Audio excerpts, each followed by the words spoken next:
inteiro hoje ainda está assombrado com a sequência de imagens assustadoras do terremoto, do tsunami e dos resgates.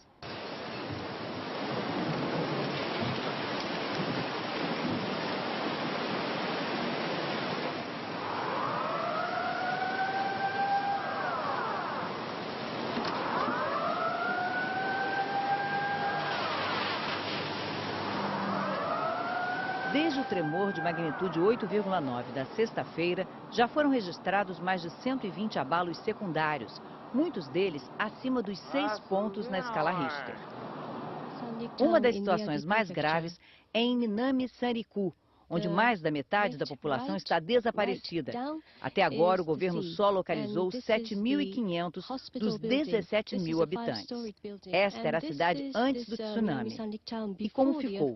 Completamente coberta pela água. O mesmo aconteceu em Minami-Soma e em Rikuzen, Takada.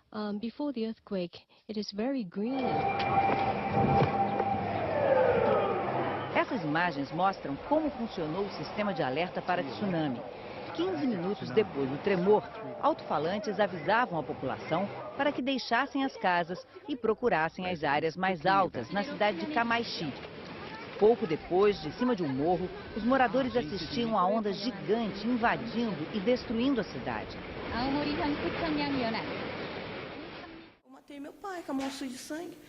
Aí eu não entrei lá no quarto na hora, eu não fui lá na casa do fundo. Aí eu fui chamar a polícia, né, chamar alguém para resolver. Eu fiquei sem ação. Isso não devia ter acontecido. É coisa de anos, né, que vem acontecendo, né, em casa. Agrediu eu, o menor, eu agredia ele. Não sei por que ele fez isso. Deus. Osélia Francisca Ferreira, 35 anos, presenciou a tragédia em família registrada no último sábado na cidade de Sarandi, onde o filho de apenas 14 anos matou a facadas o próprio pai. Paulo de Oliveira não resistiu aos ferimentos e morreu. Logo após o crime, o menor, identificado pelas iniciais BO, de 14 anos, acabou sendo apreendido em flagrante pela Polícia Militar. Para a polícia, um crime chocante. Para a mãe, uma tragédia que abalou a família. Cenas que jamais serão esquecidas. Com o tempo, a dor se transforma em saudade e tristeza. E as lágrimas, mais uma vez, serão inevitáveis. Desespero e revolta são os sentimentos da família do menino de 1 ano e 2 meses que foi assassinado pelo próprio pai a golpes de canivete. O crime chocou os moradores de Campo Novo do Parecis. A polícia e os vizinhos contam como tudo aconteceu. Tiago Silva Prado, de 1 ano e 2 meses, foi morto com 12 golpes de canivete. A mãe está inconformada. Ela conta que estava com o filho nos braços quando Rosenildo, pai da criança, ameaçou matá-la. O crime aconteceu nesta casa, que fica em uma chácara em Campo Novo do Parecis, a cerca de 400 quilômetros de Cuiabá. A criança ficou 5 horas sob ameaça do pai. Os policiais tentaram negociar, mas Rosenildo não aceitou. Depois de matar o menino, ele ainda arremessou o corpo da criança por esse buraco que fez na porta da casa. Rosenildo tentou resistir à prisão e chegou a agredir um dos policiais. Rosenildo Prado foi preso em flagrante e trazido aqui para a cadeia pública de Campo Novo do Parecis. Ele está agora à disposição da justiça e vai responder por homicídio qualificado. Se for condenado, pode pegar de 12 a 30 anos de prisão.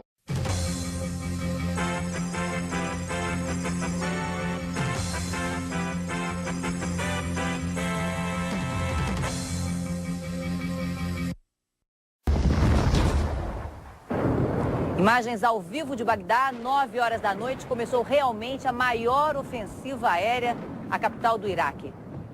Bombas explodem na capital iraquiana, as baterias antiaéreas tentam se defender, interceptar esses ataques. Ataques que estão sendo feitos além de mísseis Tomahawk com bombardeiros B-52, mas você vê aí a fumaça já tomando conta do céu de Bagdá. Explosões muito fortes começaram a ser ouvidas. O ataque começou aproximadamente há 1 hora. Mas a parte mais intensa, realmente aí você vê fortíssimas explosões, fogo, fazendo rolos de fumaça. E a gente consegue já ouvir o barulho das explosões e das baterias antiaéreas. Até agora não se tinha visto realmente um ataque tão forte. Essas são imagens ao vivo. 9 horas e 1 minuto em Bagdá. O Pentágono já tinha avisado que hoje era o dia, como eles estavam dizendo. Todas as batalhas anteriores teriam sido preparatórias para esse momento.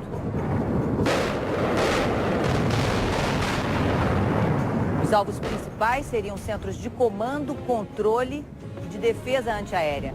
Atacar esses pontos.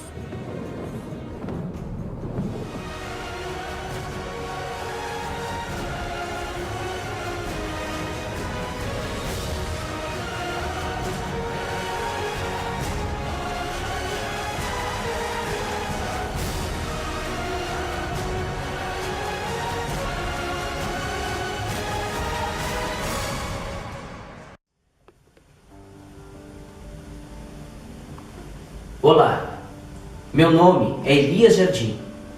Estas cenas que você está cansado de assistir quase todos os dias ao ver o noticiário de TV, ler em jornais ou em sites jornalísticos, notícias de guerras, desastres ecológicos, terremotos, tsunamis, doenças e pragas, entre outras catástrofes, que vêm aterrorizando e assolando a humanidade nas últimas décadas e anos.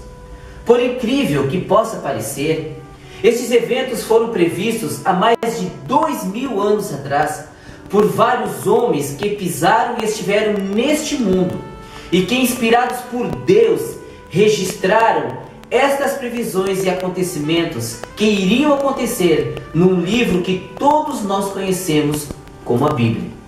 Mais tarde, falaremos mais nestas previsões e seu contexto na história da humanidade. Mas antes, vamos falar um pouco neste livro tão importante.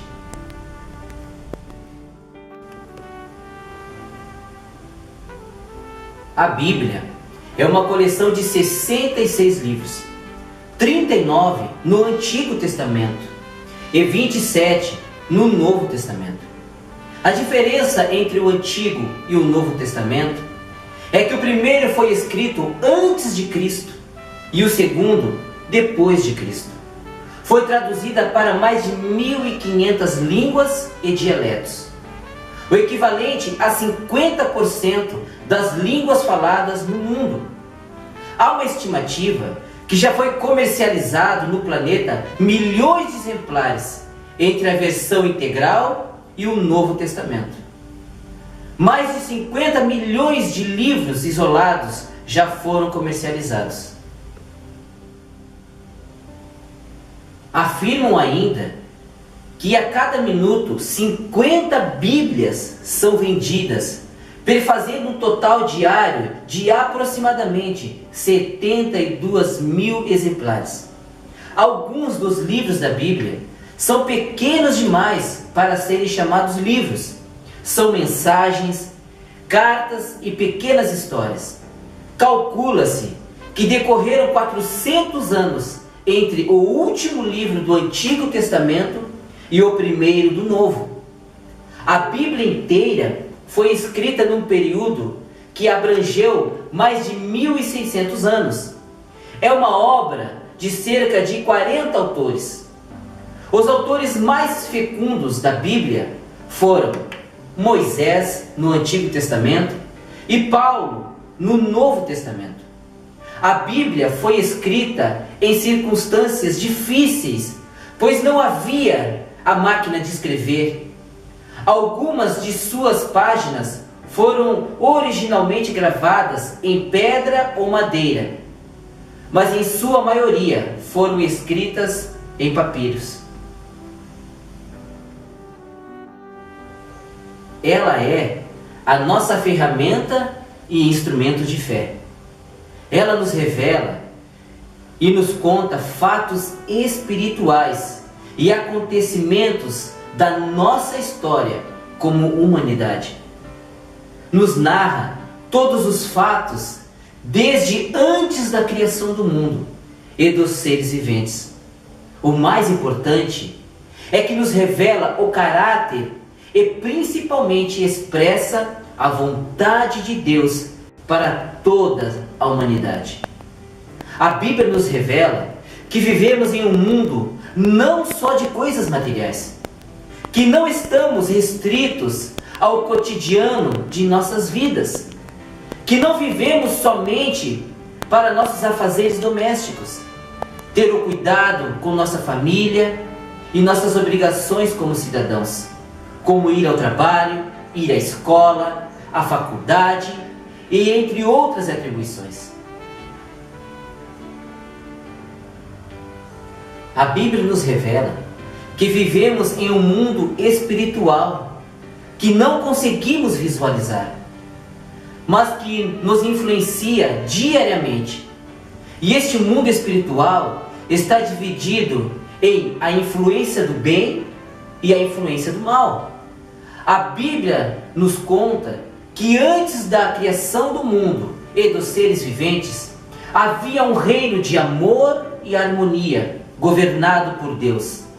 Mas que sentimentos de inveja e soberba romperam esta harmonia.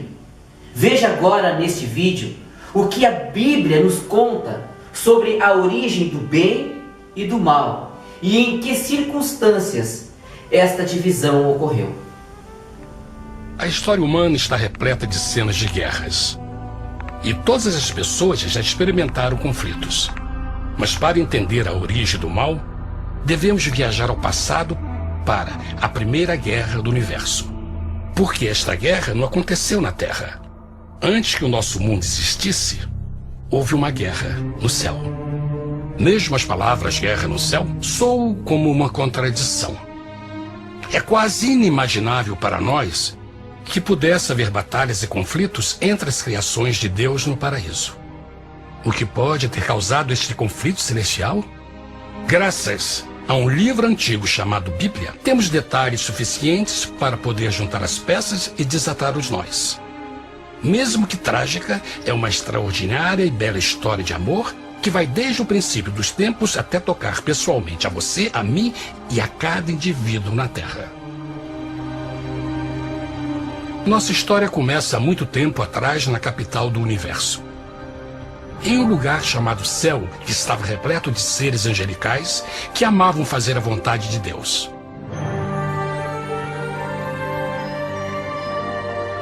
Sob o justo e amoroso governo do Criador, todo o céu desfrutava uma existência de felicidade e perfeita paz.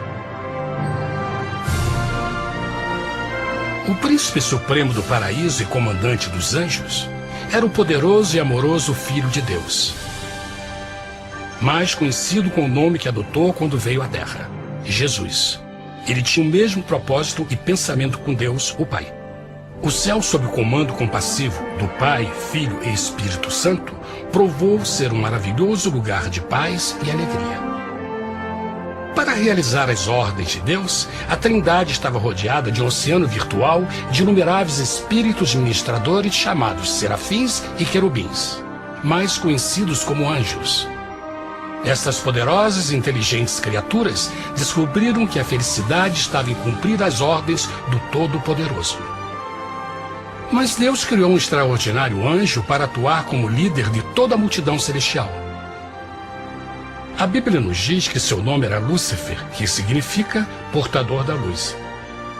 Este querubim foi o maior ser criado por Deus e assumia a posição mais próxima do trono de Deus, estando diretamente sob a autoridade de Jesus.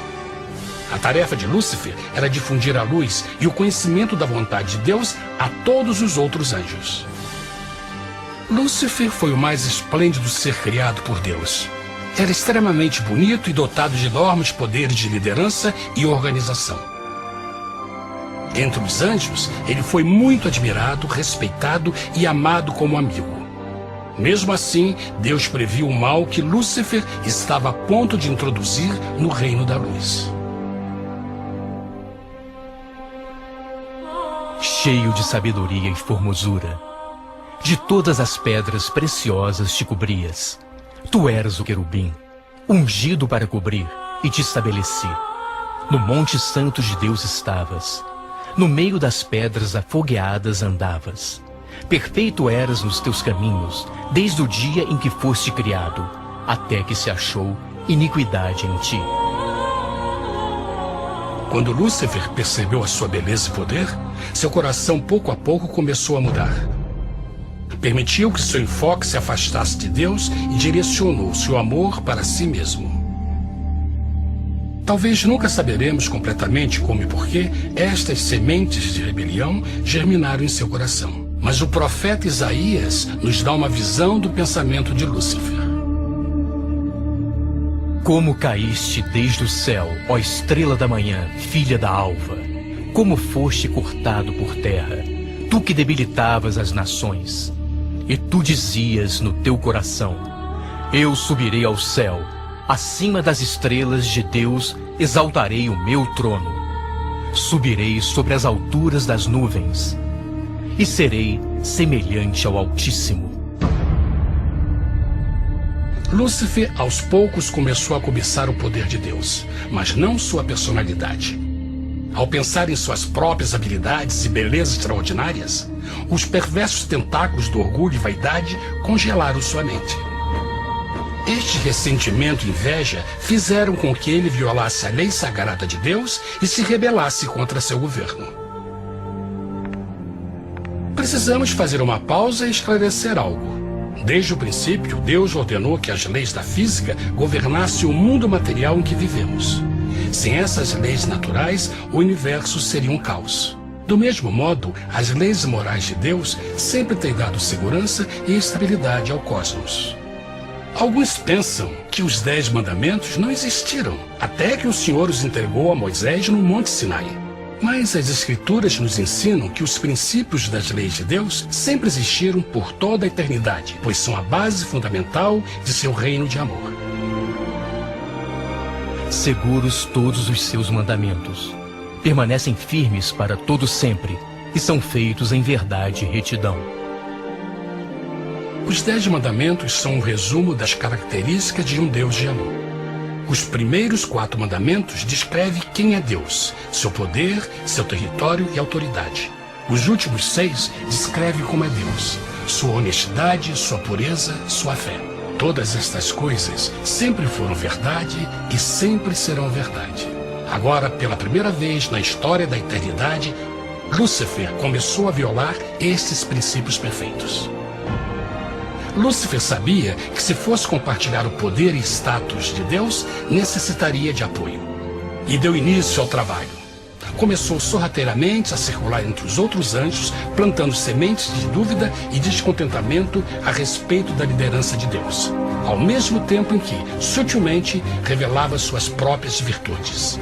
Ele insinuou que Deus abusava de seu poder divino e suas leis restringiam a verdadeira liberdade e felicidade de suas criaturas.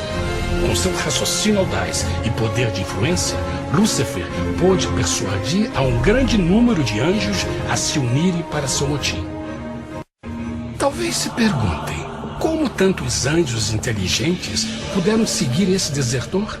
Bom, lembrem que até esse ponto nenhum anjo tinha escutado uma mentira.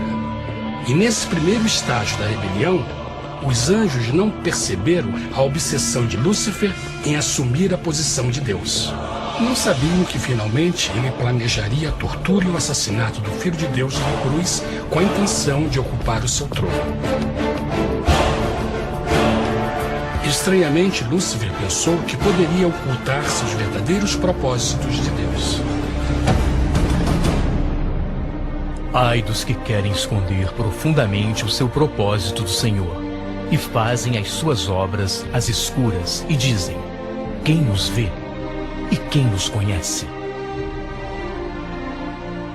Não pense nem por um momento que a rebelião de Lúcifer surpreendeu Deus e o pegou desprevenido. O Senhor sabe de todas as coisas e os pensamentos de suas criaturas.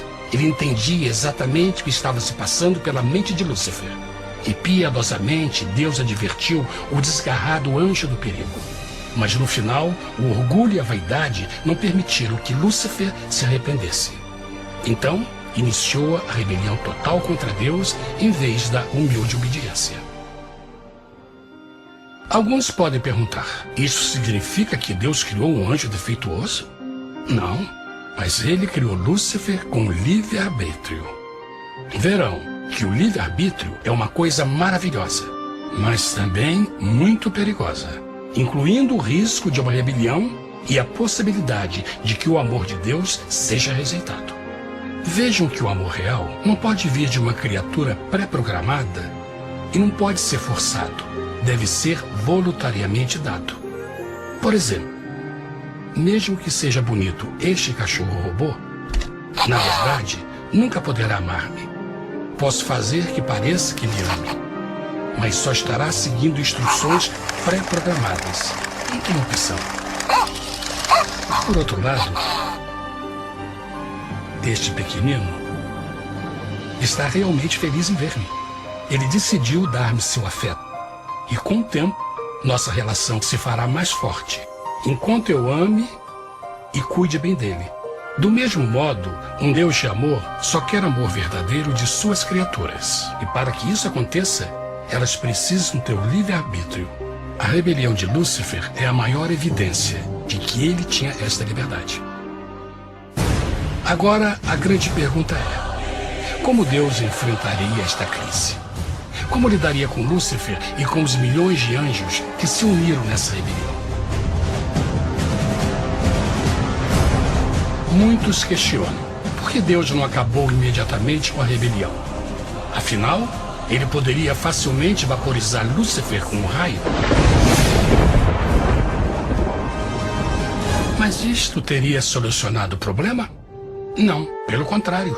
Isso só teria intensificado as dúvidas e suspeitas que Lúcifer havia plantado na mente dos anjos.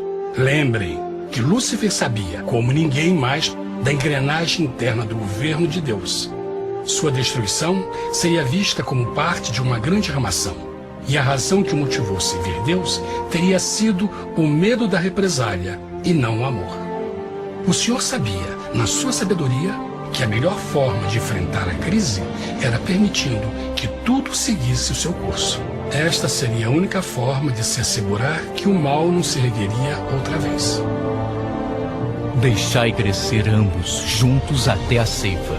E por ocasião da ceifa, direi aos ceifeiros: colhei primeiro o joio e atai-o em molhos para o queimar, mas o trigo ajuntai-o no meu celeiro. Na parábola do joio e do trigo, Jesus descreve que um tempo de crescimento é necessário para que uma planta revele sua verdadeira natureza. No seu entendimento infinito, Deus sabia que com o tempo, o caráter real de Lúcifer seria exposto e que os amargos frutos de sua rebelião seriam vistos.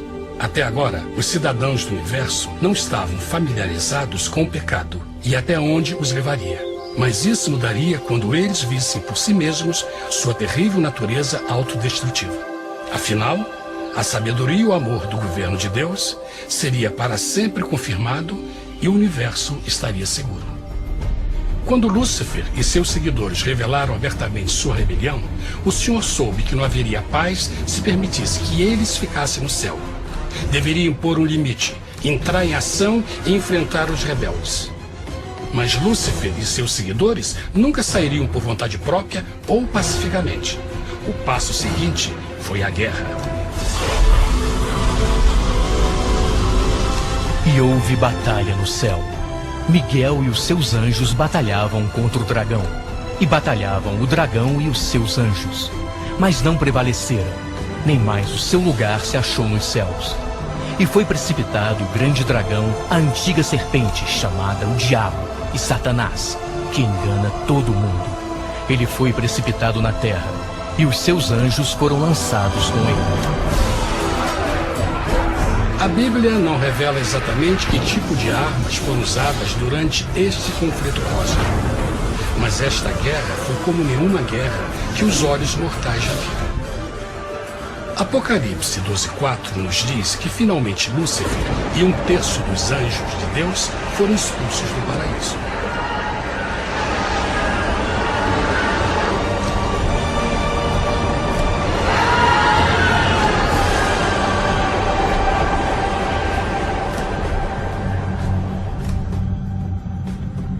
Mas e agora? Lúcifer tinha milhões de anjos ao seu lado, mas precisava de um pedaço de chão para continuar sua rebelião. Rápido, muito rápido, o universo começou a entender o quão doloroso e caro o pecado poderia chegar a ser. Mas a guerra não tinha terminado. Apenas começava. Lúcifer, o portador da luz, agora virou Satanás, o adversário.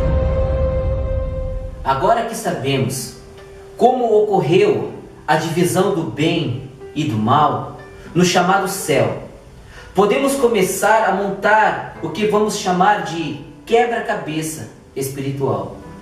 Vamos começar a montar essas peças e desvendar alguns mistérios e coisas que geralmente são ou estão obscuras no nosso dia a dia. Vamos falar das forças e seres espirituais existentes que nos conduzem todos os dias. Pode acreditar, não são as coisas materiais ou humanas que nos influenciam todos os dias, mas sim, estamos sujeitos às escolhas que fazemos no campo espiritual. Antes de falarmos sobre este assunto, acompanhe como o mundo que você conhece hoje foi formado e para qual propósito nós, seres humanos, fomos criados.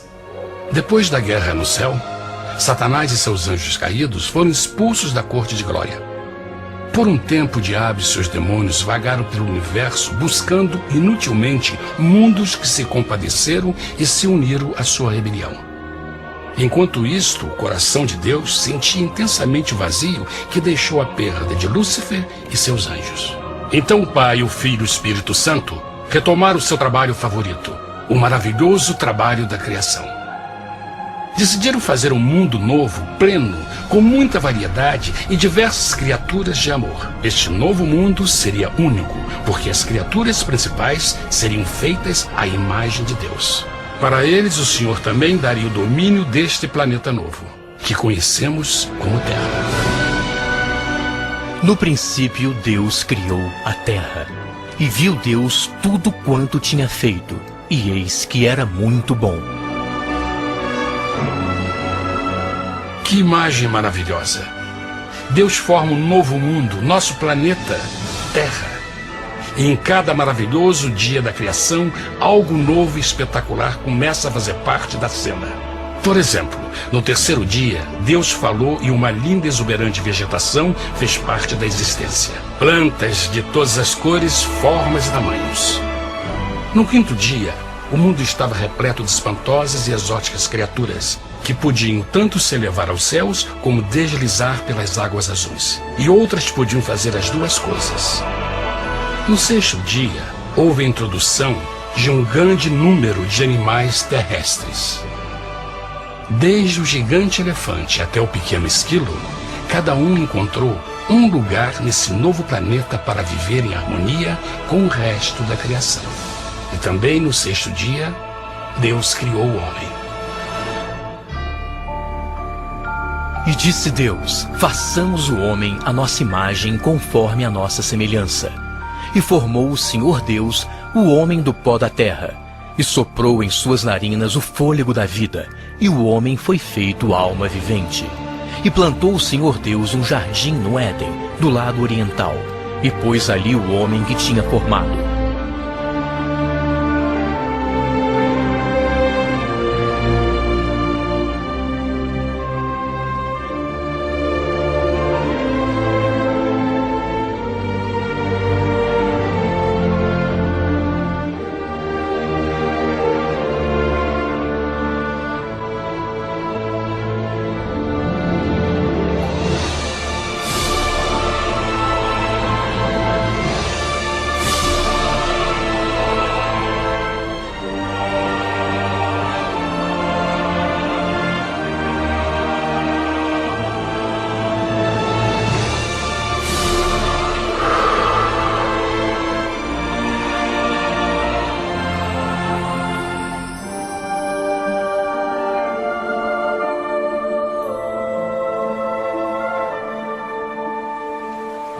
Mas que grande honra ser criado à semelhança de Deus, ser um indivíduo com liberdade de pensamento.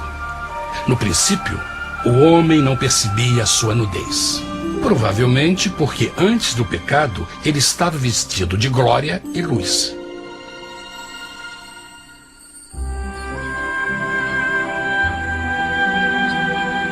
Deus também criou a companheira perfeita para Adão, sua bela esposa Eva.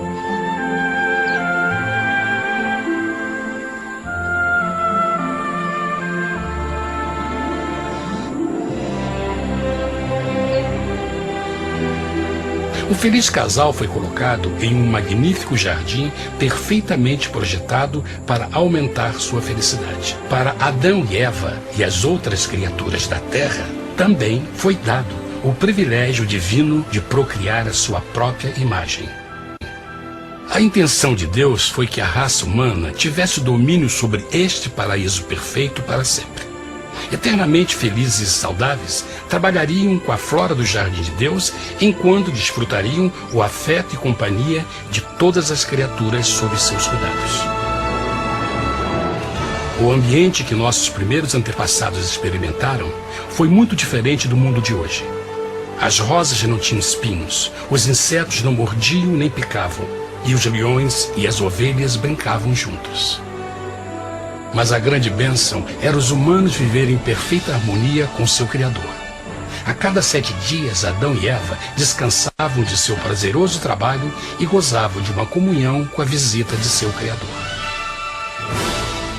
Era um mundo esplêndido e maravilhoso. E esse estado de felicidade teria continuado eternamente se nossos primeiros parentes tivessem mostrado fidelidade com uma simples prova. Mas da árvore do conhecimento do bem e do mal, dela não comerás, porque no dia em que dela comeres, certamente morrerás. Visto que o adversário havia contaminado o universo com sua rebelião, o Senhor viu a necessidade de uma simples prova de amor e lealdade.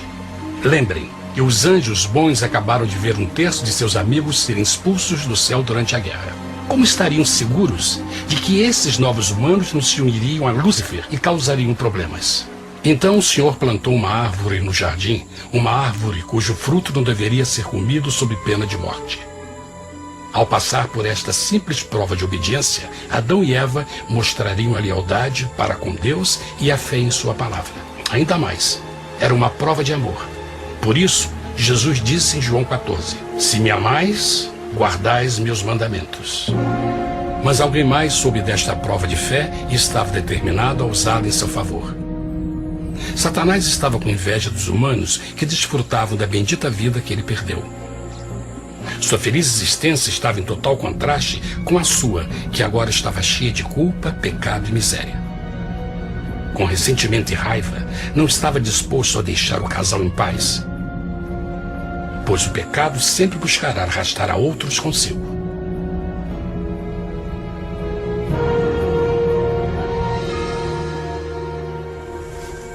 Então um dia, quando Eva estava concentrada em seu agradável trabalho, se viu sozinha e muito perto da árvore proibida.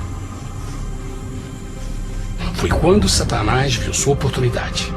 Através de uma serpente hipnotizante, o anjo caído chamou Eva até a árvore e a envolveu em uma conversação.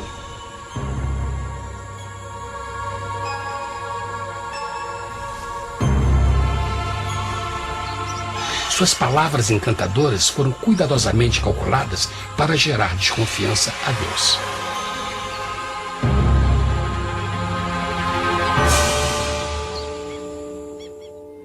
A serpente replicou à mulher, de modo algum morrereis. Deus sabe que no dia em que dele comerdes, vossos olhos se abrirão, e sereis como Deus, conhecedores do bem e do mal. A mulher notou que a árvore era boa para comer, pois era atraente aos olhos e desejável para alcançar sabedoria. Colheu o seu fruto e comeu. Deu também ao seu marido, que comeu assim como ela. Tragicamente, quando Eva escutou a suave e sedutora voz do tentador, começou a ter certas dúvidas da palavra de Deus. A serpente enganou-o com a promessa de grande poder e sabedoria. Isso chamou sua atenção. Além disso, aparentemente um fruto deu à serpente a habilidade de falar. Que outros poderes poderia dar a ela? E mesmo tendo acabado de conhecer a serpente, Ela confiou em sua palavra acima da de Deus, quem a criou, e lhe deu um paraíso para viver. Então Eva comeu o fruto proibido e convenceu seu esposo a fazer o mesmo. Adão poderia ter escolhido ser fiel a Deus, mas colocou seu amor pela esposa acima do seu amor por Deus. Quando os nossos primeiros parentes mostraram lealdade ao inimigo, o domínio da terra foi tomado por Satanás. Não sabeis que, vos oferecendo a alguém para lhe obedecer, vos tornais escravos daquele a quem obedeceis? Ninguém pode servir a dois senhores. Este mundo agora seria o último campo de batalha entre o bem e o mal, e o coração de cada homem e mulher seria o prêmio.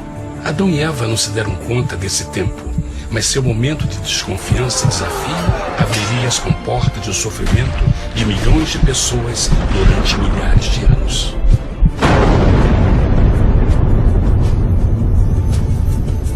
Portanto, como o pecado entrou no mundo por um homem, e por ele a morte, e assim a morte transmitiu-se a todos os homens naquele em quem todos pecaram. Nossos primeiros parentes logo enfrentaram o terrível resultado de seu pecado. Em estado santo, Adão e Eva resplandeciam com túnicas de glória. Depois de pecarem, suas túnicas naturais de luz se desfizeram e eles ficaram mortificados com a sensação de sua nudez. Vergonha e temor tomaram lugar de sua alegria e paz e trataram de cobrir sua nudez com folhas. Agora eles se encontravam sob constante influência do diabo. Ao ceder à tentação, debilitaram sua natureza, e Satanás ganhou poder sobre a humanidade. As pessoas não podiam resistir às tentações do diabo com sua própria força. Por último, e o mais aterrador, se encontravam vivendo sob a pena de morte iminente. Deus havia advertido que a desobediência traria a morte. Já tinha experimentado a morte espiritual. Quanto tempo passaria para sofrerem a morte física também? Nesse ponto, seu futuro não tinha nada mais que escuridão e desespero. Tendo expulsado o homem, colocou diante do jardim do Éden os querubins com o cintilar da espada flamejante, para guardar o caminho da árvore da vida. Como o pecado provocou a expulsão dos anjos caídos de seu lar celestial, agora pela desobediência, Adão e Eva foram tirados de seu jardim, seu lar no paraíso. Tudo à sua volta estava mudando rapidamente, e a humanidade se encontrou suscetível às dores, doenças e finalmente à morte. Até os animais e plantas estavam infectados pela terrível maldição. Os espinhos e cardos agora pareciam árvores e flores, e os animais que antes eram gentis começaram a se matar e a devorar uns aos outros. O pior resultado foi que o pecado separou a humanidade de Deus. Mas vossas iniquidades cavaram um abismo entre vós e vosso Deus. São vossos pecados que ocultaram de vós sua face, para não vos escutar. Na criação, foram dados a Adão e Eva a honra de falar com os anjos, e até com o Filho de Deus cara a cara. Mas Deus é tão puro e santo que nenhum mal pode existir na sua presença. Agora que os primeiros humanos tinham pecado, Deus afastou sua santa presença deles para a sua própria proteção. O pecado tinha queimado uma parte da alma do homem que já não podia ver a dimensão espiritual.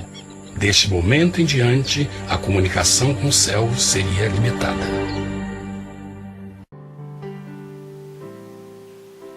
Deus existe e sempre existiu. Ele é o Criador de tudo e de todas as coisas.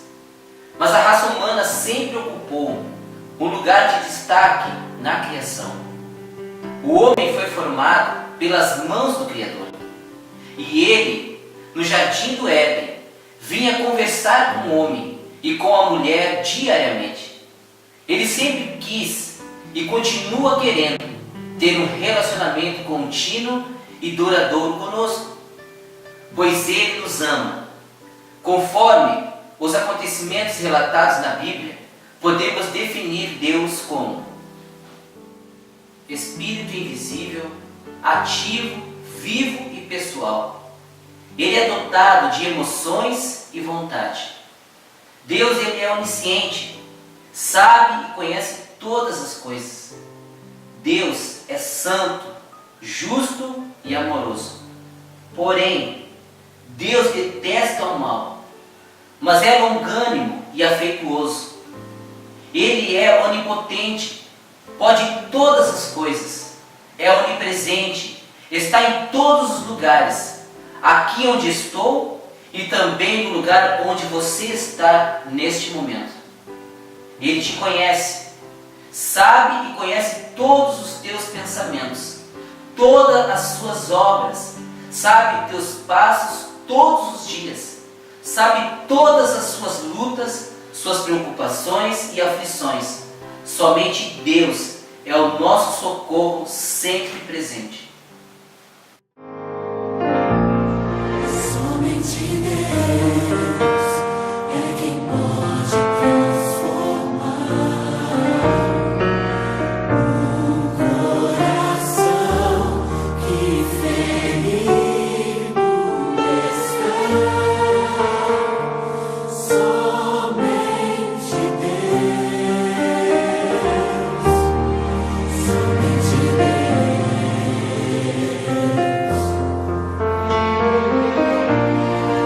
Ninguém tem o poder de conhecer meu interior. Homem nenhum vai dizer quem sou eu.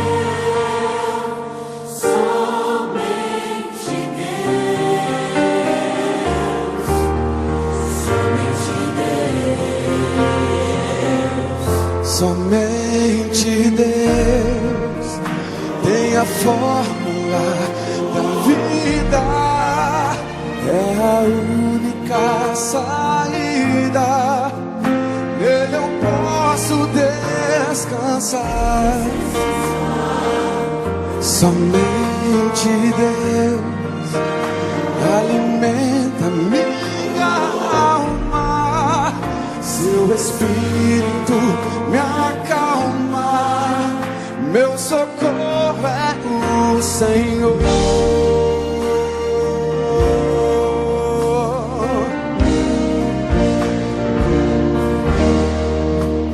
Com você hoje é essa.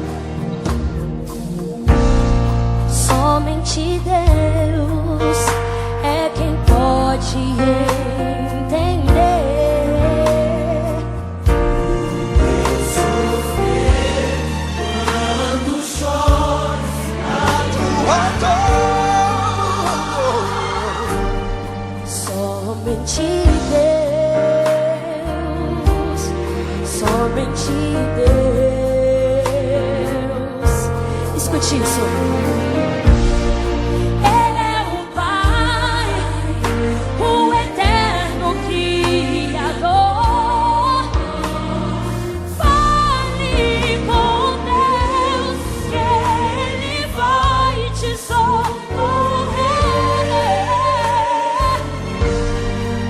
Somente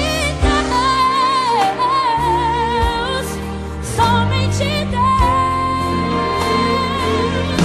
Somente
causada pelo homem através do pecado da desobediência, Deus não desistiu desde o momento em que a raça humana perdeu a comunhão direta e plena que tinha com Deus antes de pecar.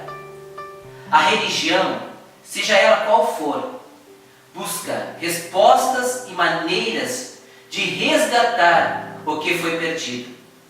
Há muito o homem tenta, pelos seus meios, preencher o espaço deixado pela ausência de Deus na vida. Mas por suas forças e méritos, ninguém conseguiu. Deus então providencia a solução. Alguém que vivesse como um de nós, mas que nunca pecasse, podendo então nos justificar perante Deus segundo a velha aliança. Deus, de forma didática, ensina que para se fazer justiça a cada pecado praticado era necessária a purificação por sangue, isto é, a morte trazida pelo pecado. A verdadeira justiça somente é satisfeita mediante o sangue que simboliza a vida. Era, portanto, necessário um sacrifício de sangue para que os pecados do homem fossem perdoados. E para isto, Jesus vem a este mundo e, num ato de amor incondicional, se entrega por nós. E seu precioso, inocente e imaculado sangue é derramado por nós. Assim, a nova aliança é enfim estabelecida e está em vigor até o dia de hoje. A Bíblia diz em Hebreus, no capítulo 9, nos versículos 22 ao 24: sem derramamento de sangue não há perdão. Portanto, ele entrou no próprio céu para agora se apresentar diante de Deus em nosso favor. A prova que Deus nos ama está nas palavras do próprio Mestre Jesus em João, no capítulo 3, no versículo 16 ao 18. Porque Deus amou o mundo de tal maneira que deu o seu Filho unigênito, para que todo aquele que nele crer não pereça, mas tenha a vida eterna. Porque Deus enviou o seu Filho ao mundo, não para que condenasse o mundo, mas para que o mundo fosse salvo por ele. Quem crê nele não é condenado, mas quem não crê já está condenado, porquanto não crê no nome do unigênito Filho de Deus, Jesus Cristo, o Filho de Deus. É a chave dessa nova aliança proposta por Deus. Ao aceitarmos a Jesus como nosso único e suficiente Salvador, isto é, nada além de Jesus, somos adotados como filhos verdadeiros, conforme o que nos diz em João capítulo 1, do versículo 12 ao 14. Mas a todos quantos o receberam, deu-lhes o poder de serem feitos filhos de Deus, aos que creem no seu nome.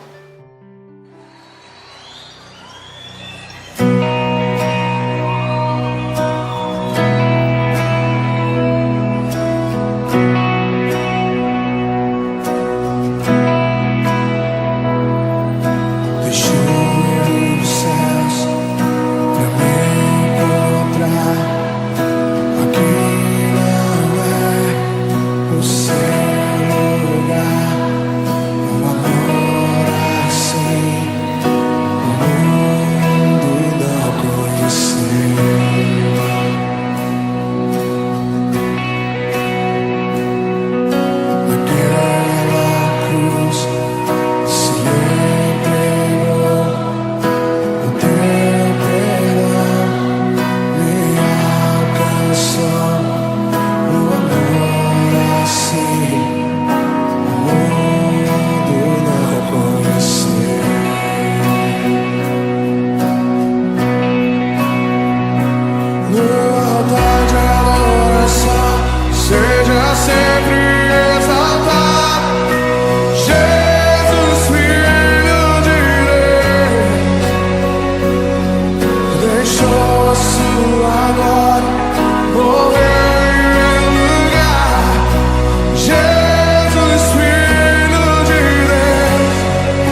No altar de adoração, seja sempre.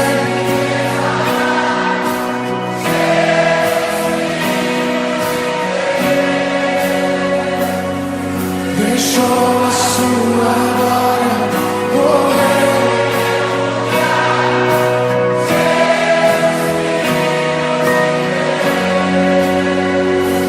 No altar de adoração, seja sempre exaltado pelo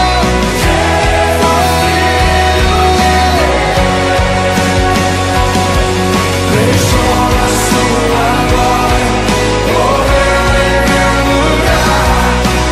Jesus, Filho de Deus, Tu és Jesus, Filho de Deus, Tu és Jesus, Filho de Deus, Tu és Jesus, Filho de Deus.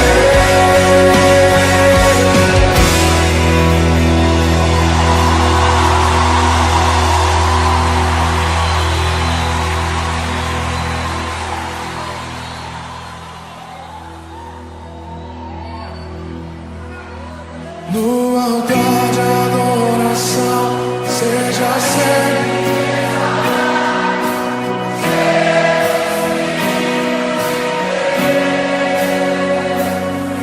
Deixou a sua glória morrer.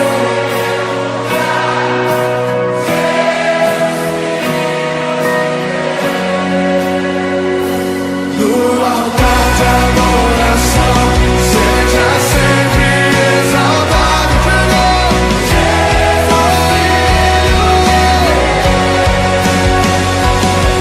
deixou a sua glória morrer em meu lugar. Jesus, Filho de Deus, Tu és Jesus, Filho de Deus, Tu és Jesus, Filho de Deus, Tu és Jesus, Filho de Deus.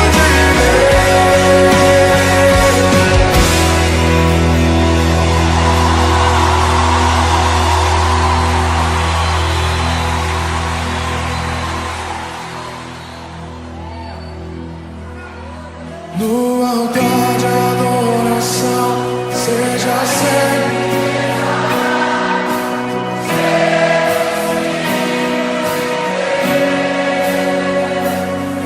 Deixou a sua glória morrer.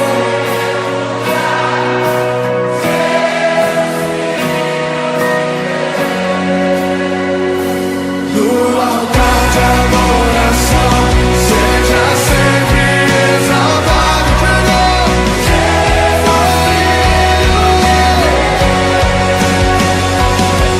deixou a sua glória morrer em meu lugar. Jesus, Filho de Deus, Tu és Jesus, Filho de Deus, Tu és Jesus, Filho de Deus, Tu és Jesus, Filho de Deus.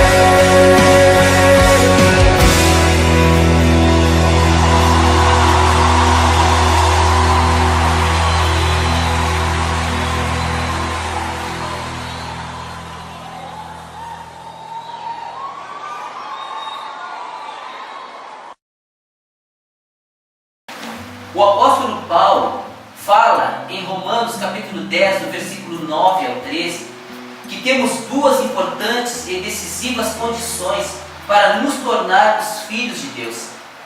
Temos que entender que somos pecadores e confessar e nos arrepender diante de Deus e crermos que Jesus Cristo, o Filho de Deus, morreu por nós na cruz. A saber, se com tua boca confessares ao Senhor Jesus e em teu coração creres que Deus o ressuscitou dentre os mortos, serás salvo. Visto que com o coração se crê para a justiça e com a boca se faz confissão para a salvação, porque todo aquele que invocar o nome do Senhor será salvo.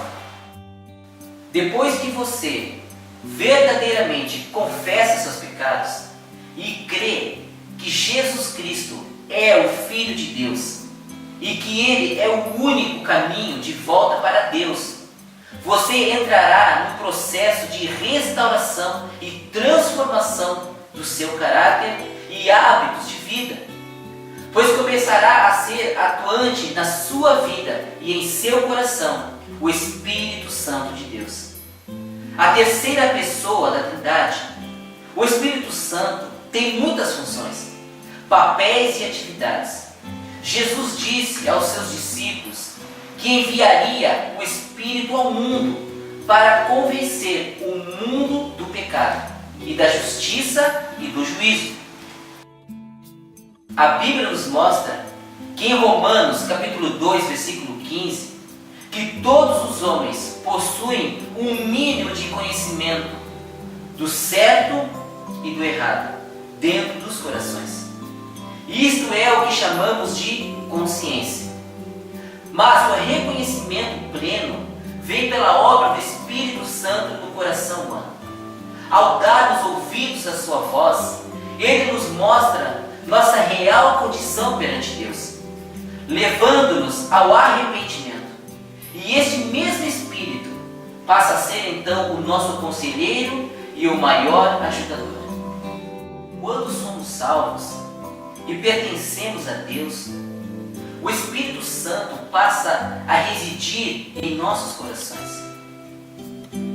selando-nos com a promessa que confirma, certifica e assegura nosso estado como seus filhos. Jesus disse em João, capítulo 14, versículo 16, que enviaria o Espírito para ser nosso consolador, conselheiro e guia. E eu rogaria, e ele vos dará outro consolador, a fim de que esteja para sempre convosco. Jesus enviou o Espírito como uma compensação por sua ausência, para executar as funções que ele mesmo teria executado se tivesse permanecido pessoalmente conosco. Uma dessas funções é revelar a verdade. A presença do Espírito dentro de nós nos capacita a entender e interpretar a sua palavra. Jesus disse aos seus discípulos: quando vier, porém, o Espírito da verdade, ele vos guiará a toda a verdade. Isso está em João, capítulo 16, versículo 13.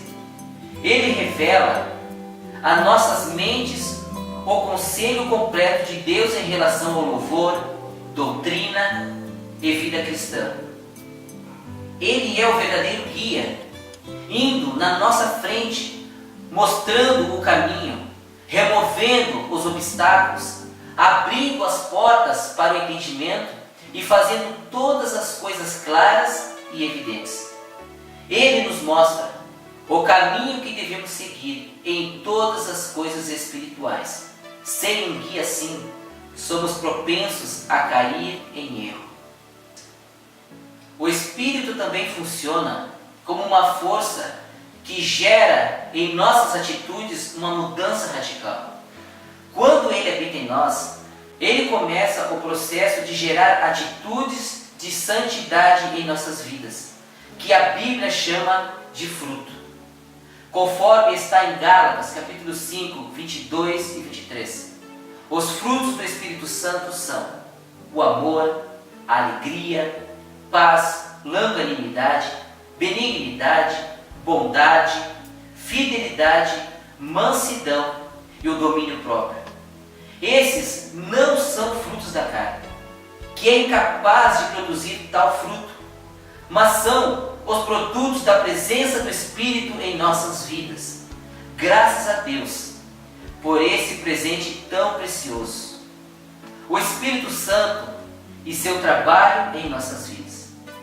Como um dos inúmeros exemplos, veja agora o testemunho pessoal do músico e cantor Rodolfo Abrantes, ex-integrante da banda Raimundos, e veja como o Espírito Santo atuou em sua vida. Eu entreguei minha vida para Jesus há 11 anos atrás. Eu acho interessante o jeito que o Senhor faz. Ele esperou eu realizar todos os meus sonhos de adolescente. Eu sonhei, como todo adolescente sonha. Um sonho em ser jogador de futebol, em jogar no Barcelona.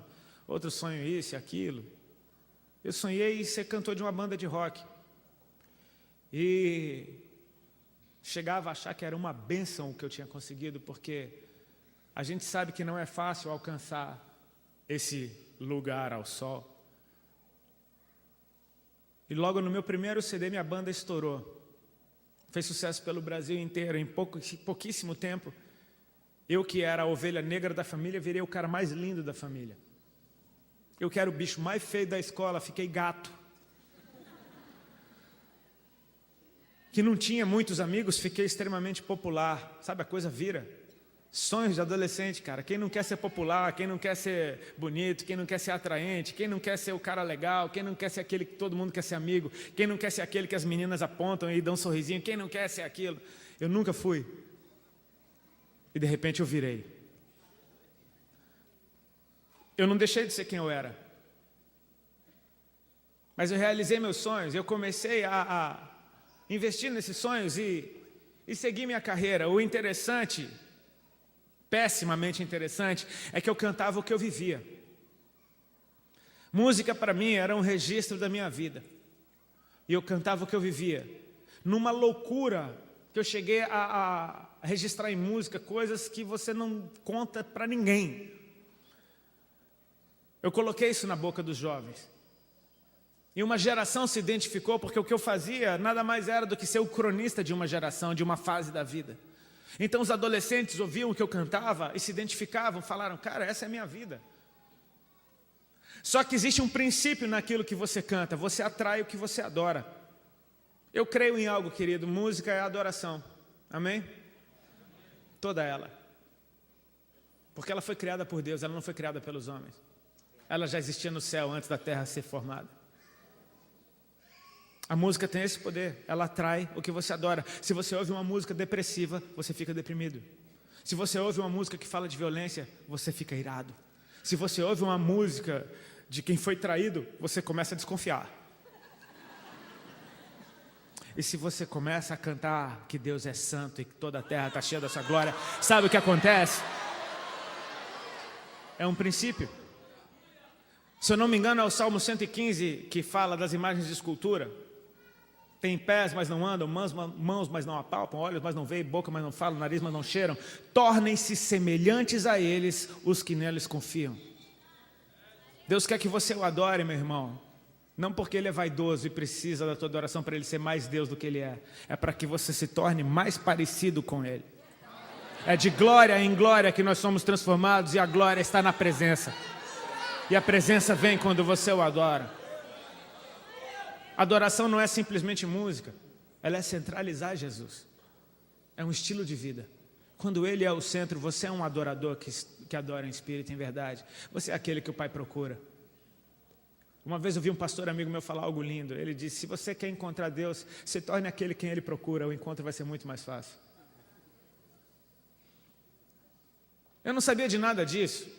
Mas eu experimentava isso na minha carne, porque quanto mais eu cantava de drogas, mais drogas eu usava. Quanto mais eu cantava sobre sexo, mais sexo eu praticava. Quanto mais eu cantava de loucura, mais loucura eu tinha. E quanto mais eu tinha, mais eu cantava. E quanto mais eu cantava, mais eu tinha. E quanto mais eu tinha, mais eu cantava. E era um ciclo. O que sustenta tudo isso é uma indústria que ganha dinheiro na tua destruição e uma estrutura espiritual das trevas de idolatria. Homem nenhum tem estrutura para ser adorado. Nós fomos feitos para dar adoração. Nós não fomos feitos para ser louvados, nós fomos feitos para dar louvor. Toda vez que você louva, adora e dirige isso para algo que não é Deus, algum espírito maligno se coloca ali para receber essa adoração. Então você, inevitavelmente, começa a ser usado pelas trevas, sem saber o que você está fazendo. Satanás, ele é legalista, mas ele é sujo. Ele não quer saber se você sabe o que você está fazendo. Ele vai te usar, vai chupar a laranja e vai cuspir o bagaço. No ano de 2000, eu comecei a entender que eu tinha virado um bagaço. Eu estava namorando já com a minha esposa, que vocês conheceram aqui. Ela era uma menina que eu conheci aos 15 anos de idade, quando ela tinha 15 anos de idade. E ela veio de uma família cristã que estava desviada. Ou seja, ela conhecia alguma coisa da palavra de Deus, ela sabia que Jesus Cristo era o Senhor e tudo, mas ela não via ninguém seguir Jesus na casa dela, então ela não seguia também. A gente se conheceu, nos apaixonamos, mas ela morava numa cidade, eu morava em outra. Ela era muito nova, não tinha nem como namorar com ela. Isso foi em 94. Em 2000, ela já tinha conhecido as drogas, já tinha ido morar em Londres, já tinha quase casado com um traficante lá, enfim, ela estava arrebentada também. Ela largou tudo e foi morar comigo em São Paulo. Eu estava no auge da minha carreira. Eu estava muito pior do que eu era na época que ela me conheceu e ela estava completamente arrebentada pelas drogas. Você junta um drogado com outro e a mistura é explosiva, fica muito pior os dois. Ainda mais tentando viver como um casal totalmente fora dos padrões daquele que estabeleceu o casamento. Casamento não é uma coisa da sociedade, é uma coisa de Deus. Amém? Foi Deus que disse lá em Gênesis: deixará o homem, seu pai e sua mãe, se unirá à sua mulher e juntos serão uma só carne. O casamento é uma coisa de Deus. A sociedade tenta mudar o que é casamento. Querido, vai perguntar para quem inventou isso. Pergunta a opinião dele. Ele sabe para que serve. Ainda que você tenha boas intenções, você precisa da bênção do Senhor. E o que é isso? É honrar a Deus com o valor que você dá a Ele e dizer: Pai, eu creio tanto em Ti que eu vou fazer do Teu jeito. Eu te amo tanto que eu vou fazer do Teu jeito para agradar o Teu coração, porque eu quero estar em sintonia com os céus. A gente não sabia o que era isso. A gente tentava ser um casal e não conseguia ser feliz, porque daquele jeito que a gente estava não tinha jeito. Nosso relacionamento entrou em crise. E eu entrei numa crise muito pior, porque eu comecei a descobrir que eu estava doente.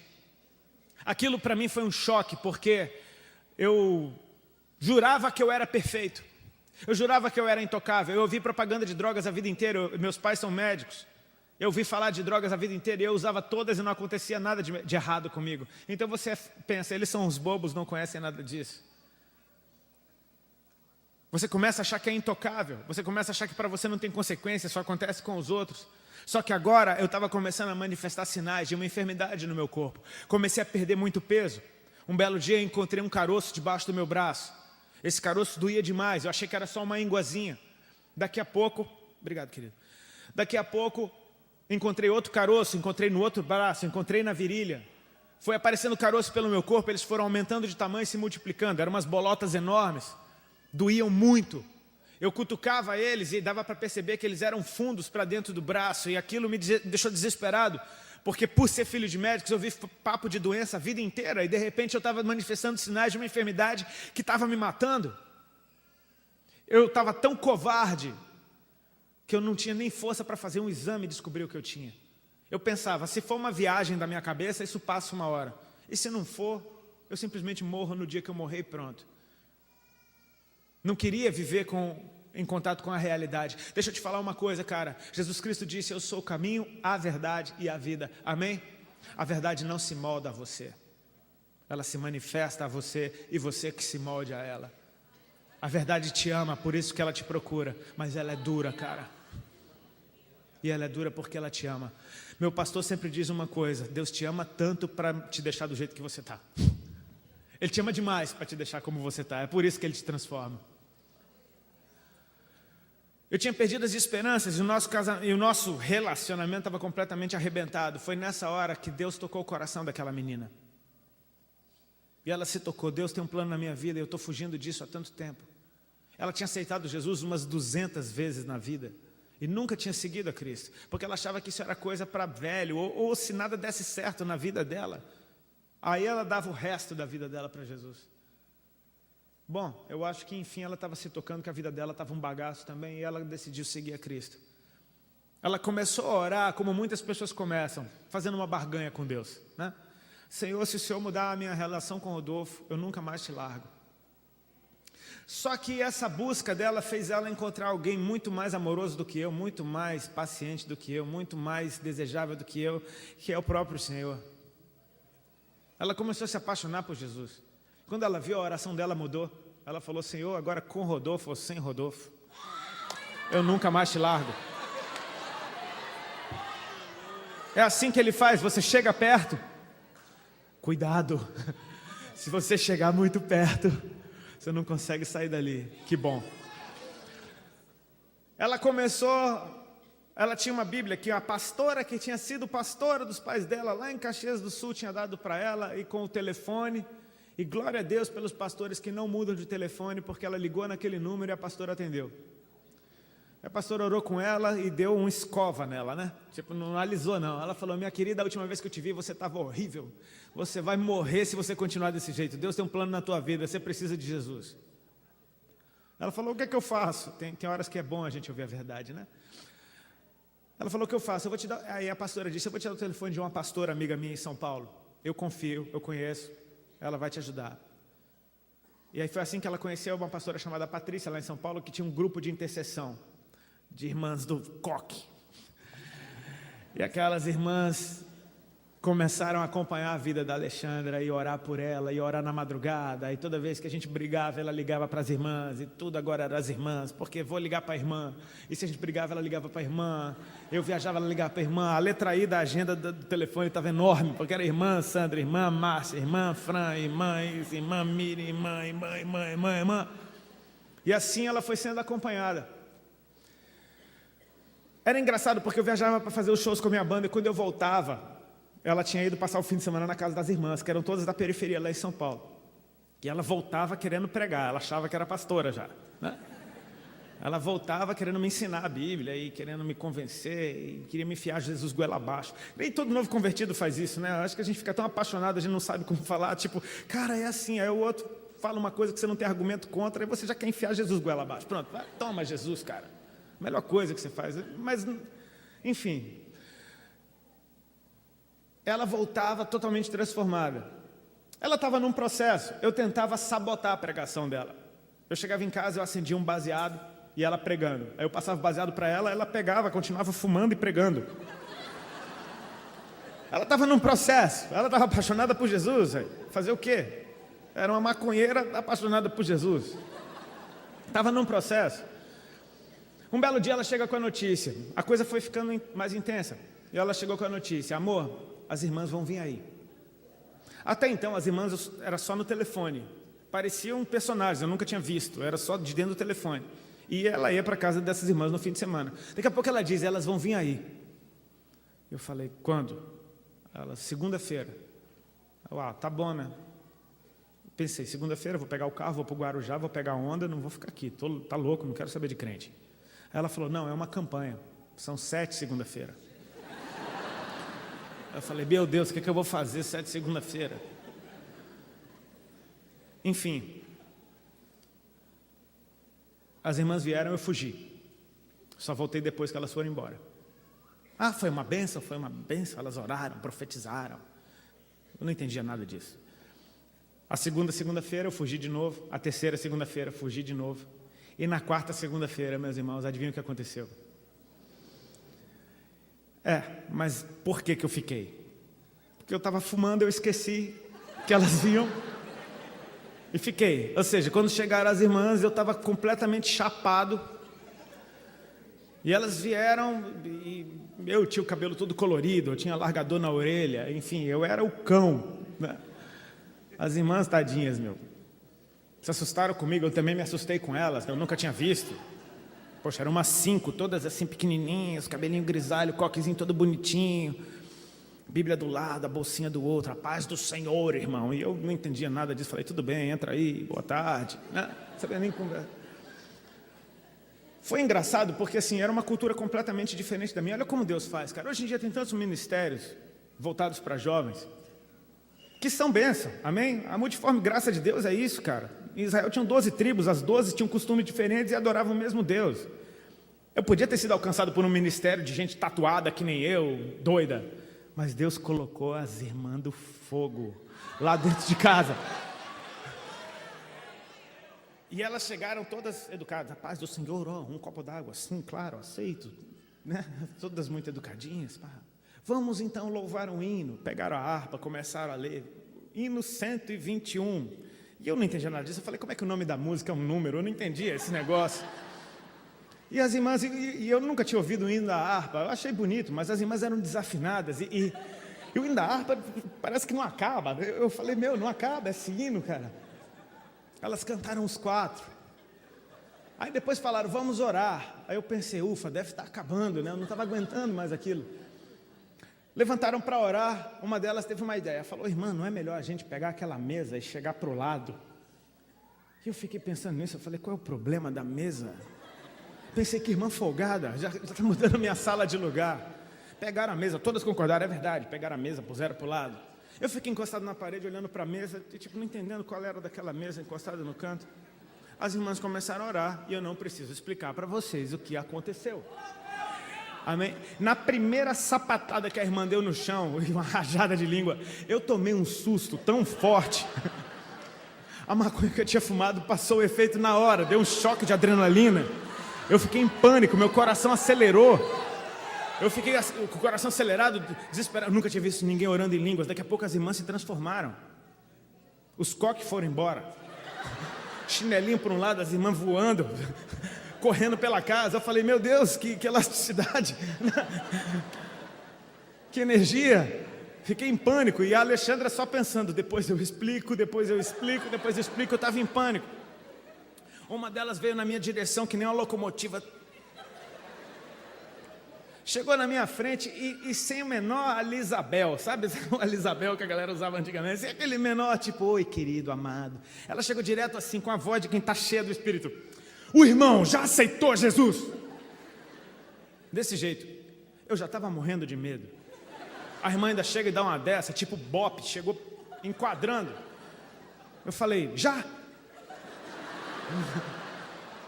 Tipo, medo. Aí a Alexandra estava do lado e falou, quando? Eu, não sei. A irmã falou, você quer aceitar Jesus? Eu falei, quero.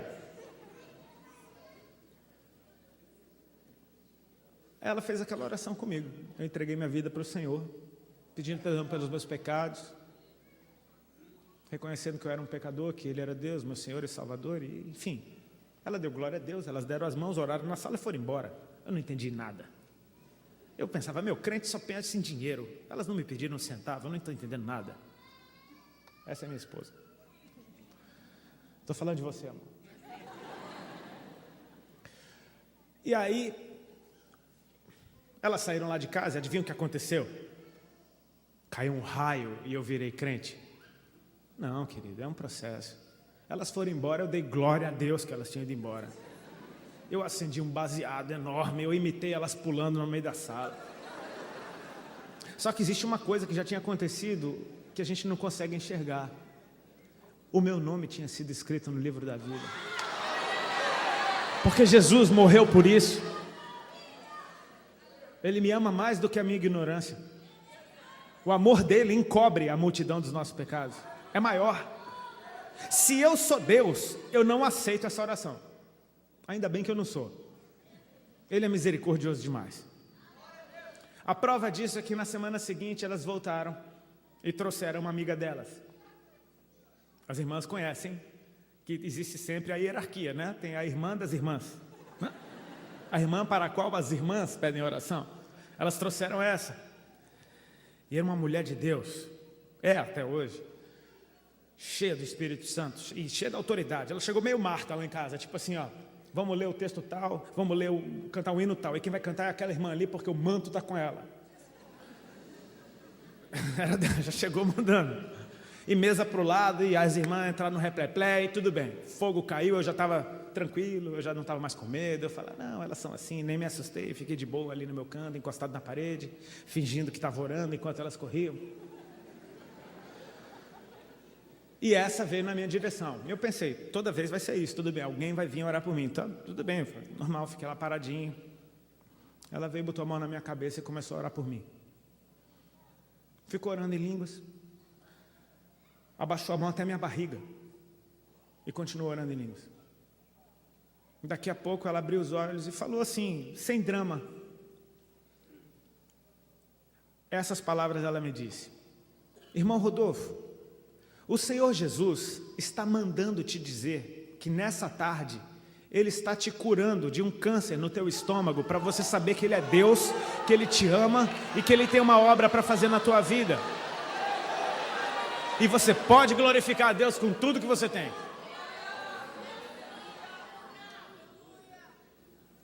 Naquela hora minhas pernas começaram a tremer, porque eu falei, uau, quem é essa mulher, cara? Melhor, quem é esse Jesus? Né? Porque ela está só dando um recado. Ela está dizendo, Ele está mandando ela me dizer. Ou seja, ela está ouvindo Ele falar. Quão perto ela chegou dele, para ela ouvir Ele falar algo tão específico. Ele está mandando te dizer que está te curando de um câncer no estômago, para que você saiba que Ele é Deus, que Ele te ama e que Ele tem uma obra para fazer na tua vida. Queridos, para resumir, eu tinha um avô que tinha morrido de câncer de estômago, 2 tios que tinham morrido de câncer de estômago, 2 tias, filhas desse avô que tinham arrancado um seio por causa de câncer. Eu tinha uma dor de estômago há mais de 2 anos.